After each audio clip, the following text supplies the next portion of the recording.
सब क्या है? भाई मल्होत्रा साहब, आज ऑफिस में आपका आखिरी दिन है और सब के सब एक ही बात कहे जा रहे हैं कि आपके जाने के बाद बहुत सूना सूना लगेगा। ओए राज, आज तक तू सबके सुख दुख शेयर करता रहा, सबकी गल्ला सुनता रहा, लेकिन आज ये सारे सुनेंगे और तू बोलेगा। क्या कहें, 30 साल हो गए हैं। साल के 365 दिन और दिन के 8 घंटे, यानी पूरे जीवन का एक बहुत भारी हिस्सा हमने यहां गुजार दिया आप लोगों के साथ, आपके प्यार और आदर के साथ। यहां से जाने का मुझे बहुत दुख है, लेकिन ये जीवन का नियम है। एक जाता है तो उसकी जगह भरने कोई दूसरा आता है। मैं जाऊंगा तो कोई दूसरा आएगा, एक नया चेहरा, एक नया नाम, नए जोश के साथ। और मैं भी कहीं और जाऊंगा, दूसरी नौकरी करूंगा। ये सामने बैठी मेरी नई बॉस जो घूरते हुए मुझसे कह रही हैं कि तुम नहीं सुधरोगे। कभी नहीं। जो सुधर गया वो राज मल्होत्रा नहीं।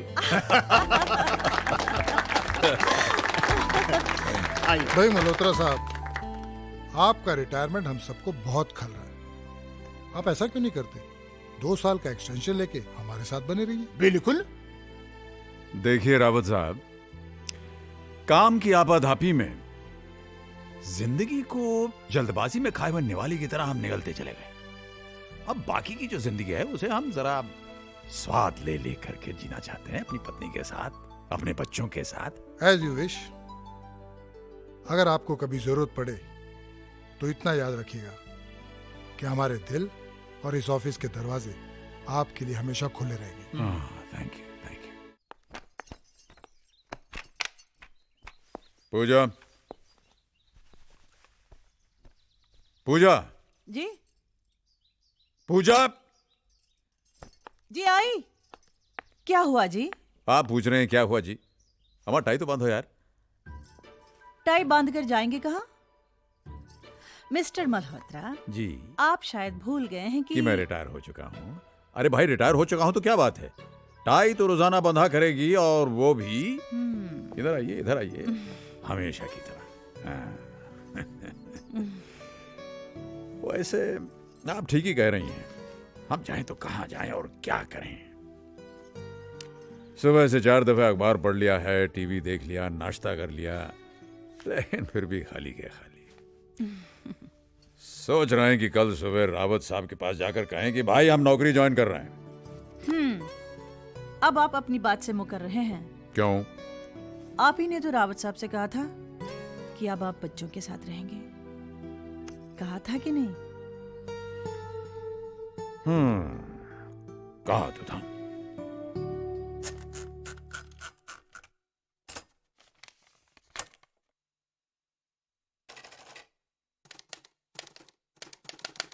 प्रिय बेटा, बहुत बहुत प्यार। हम और तुम्हारी मम्मी तुम सबको बहुत याद करते हैं, हम कुछ ज्यादा ही, क्योंकि हमारे पास अब वक्त ही वक्त है।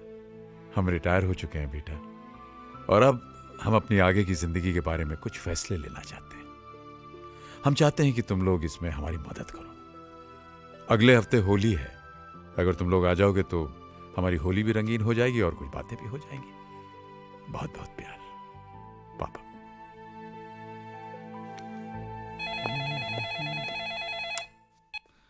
हेलो। नमस्ते भैया, संजू बोल रहा हूँ। हाँ संजय बोलो। भैया, पापा की चिट्ठी मिली आपको? हाँ मिली। तो क्या सोचा आपने जाने के बारे में? भाई हमेशा इसी जगह क्यों बैठते हो? क्योंकि ये हेड ऑफ द फैमिली की जगह है और हम हेड ऑफ द फैमिली हैं। कैसे? कैसे? देखो, यूं समझ लो कि ये जो डाइनिंग टेबल है एक बहुत बड़ा पेड़ है, और तुम्हारी दादी जो हैं, जो इस समय वहां बैठने जा रही हैं, ये देखो, तुम्हारी दादी जो हैं वो इस पेड़ की रूट्स हैं, जड़ें सारे पेड़ को थामे रखती हैं। और तुम्हारे दादाजी जो हैं वो हैं मजबूत तना, जो गर्व से सर उठाकर सबको लहलहाते हुए देखते रहते हैं। और मम्मी पापा चाचू आंटी ये सब? वो इस पेड़ की हरी भरी शाखाएं हैं। और इससे पहले कि आप मुझसे पूछें कि आप और पायल दीदी क्या हैं, मैं आपको बता दूं कि आप इस पेड़ के मीठे मीठे फल हैं। लाओ भाई, लाओ लाओ, क्या है खाने को दिखाओ। हैं? क्या है ये? अरे वाह माँ, बादाम का हलवा। हाँ अरे ये ढोंगा तो मेरा है, किसी को नहीं मिलेगा। Mom, this is not fair. अब छोड़ो ना रोहित भैया, सब जानते हैं कि शाखा प्रमुख अज्जू भैया मॉम के सबसे फेवरेट हैं। आप फिलहाल पानी से काम चलाइए। ये वाव मॉम, फिरनी। देखो घबराओ मत, मैंने सबके लिए कुछ न कुछ स्पेशल बनाया है। अरे भाई, हमारे लिए?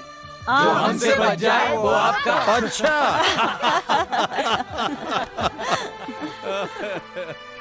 Oh, what a wonderful family you've given me. आ जाओ भाई बच्चों, बैठ जाओ बैठ जाओ। आओ भाई लड़कियों। हाँ, चलो चलो चलो। ये लीजिए। अम्मा, आप अपने हाथों से हमारे मुंह में अगर डाल देंगी तो आपका हाथ घिस नहीं जाएगा। थैंक यू थैंक यू भाई, बड़े अरसे के बाद अब की बार होली में मजा आया है कि नहीं? हाँ पापा जी, शादी के बाद यही होली याद रहेगी। और मेरी तो ये पहली होली है। क्या बात कर रही है? इनफैक्ट जब पूरी फैमिली साथ हो ना, हाँ। तो हर दिन होली और हर रात दिवाली है। हाँ बेटे, हम सबके साथ और सबके सामने इस बात को एक्सेप्ट करते हैं कि हम बहुत खुशकिस्मत हैं कि हमें इतनी सारी खुशियां मिली। भाई, हम तो सिर्फ दो थे, हैं? धीरे धीरे तुम सब लोग आ गए और हमारी खुशियों की दुनिया जो है वो और बढ़ गई। डैड, आप कुछ कहना चाहते थे? हाँ, कहना तो चाहते थे, लेकिन कहने से पहले हम कुछ पूछना भी चाहते। तो पूछिए ना डैड। भाई देखो, हमने तो हमेशा ये माना कि हमारे बच्चे लायक हैं, लेकिन हम ये जानना चाहते हैं कि हमारे बच्चे अपने मम्मी पापा को लायक समझते हैं या नहीं। डैड, आप भी ना बस।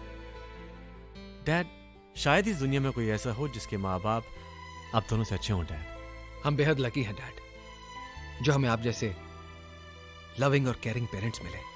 Thank you thank you.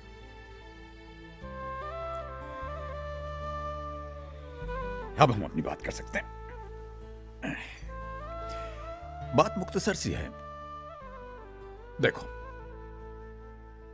पिछले 40 सालों में हमने जो कुछ भी जमा किया, उसे अगर हम खर्च करना चाहें तो हिसाब ये बनता है कि फैमिली की जरूरतें पूरी करने के लिए ये जो हम जद्दोजहद कर रहे थे, इसमें हम लोग साथ होकर के भी साथ रह नहीं पाए।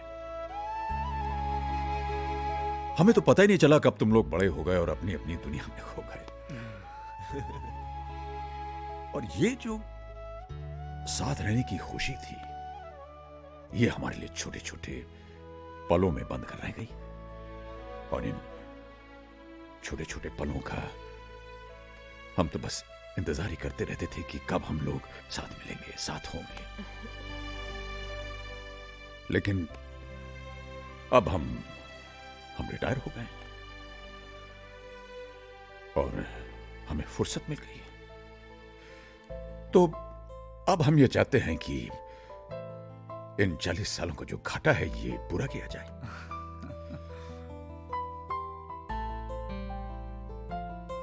तुम लोगों को प्यार देकर, तुम लोगों का प्यार पाकर, तुम लोगों के साथ रहकर अब तक हम तुम्हारे बहुत सारे फैसले जीवन के करते आए, लेकिन अब हम चाहते हैं कि तुम लोग हमारी जिंदगी का फैसला करो।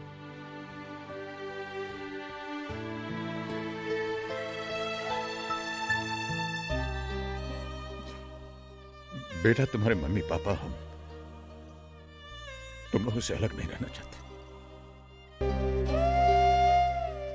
बस इतना ही कहना था।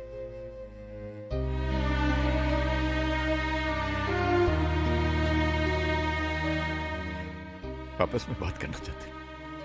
नहीं करो करो, हम लोग बाहर चले जाते हैं। चलो पूजा, बच्चों को काम करने दो।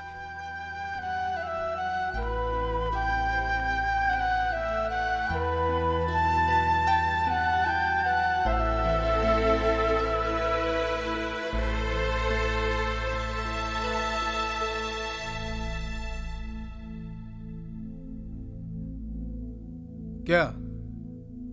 अरे इस तरह से मेरी तरफ क्या देख रहे हो? हम दोनों तो पहले से ही परेशान हैं। एक बड़े शहर में इतनी महंगाई में रहना तुम लोग तो जानते हो ना। और 3-4 साल में बेटी की शादी होने वाली है, उसका क्या होगा? वाकई इट्स जस्ट नॉट पॉसिबल। भैया मैं तो डेफिनेटली मॉम डैड को अपने साथ ले जाता, लेकिन हीना भी काम पे जाती है और फिर नहीं रे बाबा, पहले जाके ऑफिस में पिसो, उसके बाद में घर आके सास ससुर के नखरे सहो। मुझसे नहीं होगा। भाई मैंने तो अभी अभी अपनी जिंदगी शुरू की है। वैसे भी मेरी हालत बदली है। हर 11 महीने में मुझे घर बदलना पड़ रहा है। करण, तुम ही उन्हें लेकर क्यों नहीं जाते, जिससे तुम्हारी भी देखभाल हो जाएगी और उनकी भी। वाह भाभी वाह, thanks for the suggestion but no thanks. मैं खुद को नहीं संभाल सकता, उन दोनों को कैसे संभालूंगा? ये बच्चों ने बड़ी देर लगा दी अपना फैसला सुनाने में। जरूर उन लोगों में झगड़ा हो रहा होगा कि कौन पहले हमें अपने घर ले जाएगा। हाँ, ये हो सकता है।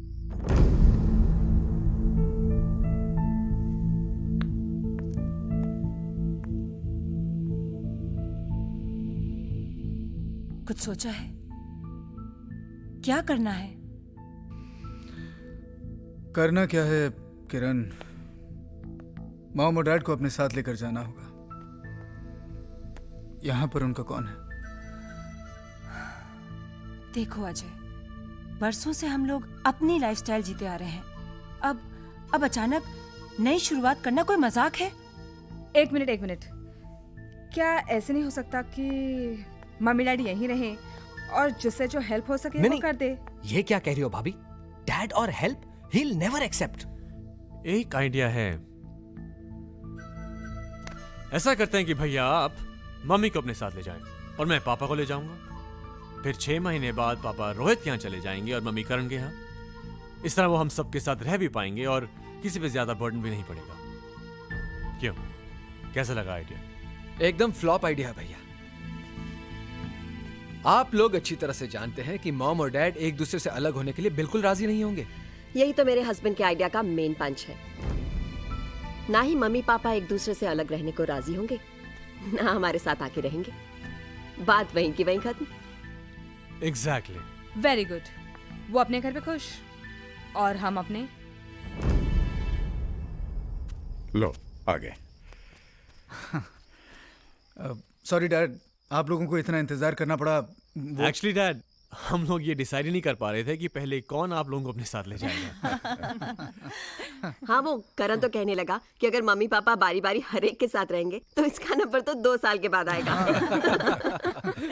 ऑफ कोर्स, मैं इतना क्यों वेट करूं? हाँ ए करण, तू कहां से बीच में आ गया? तुझसे पहले मैं हूँ। जी तो चाहता है कि मम्मी पापा को चुराकर मैं ही रख लूं हमेशा के लिए।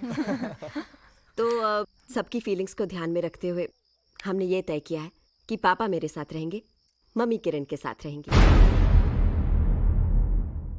फिर 6 महीने के बाद पापा रोहित के साथ और मम्मी करण के साथ रहेंगी। इस तरह से आप दोनों का प्यार हम सब में बढ़ता रहेगा। क्यों, ठीक है ना?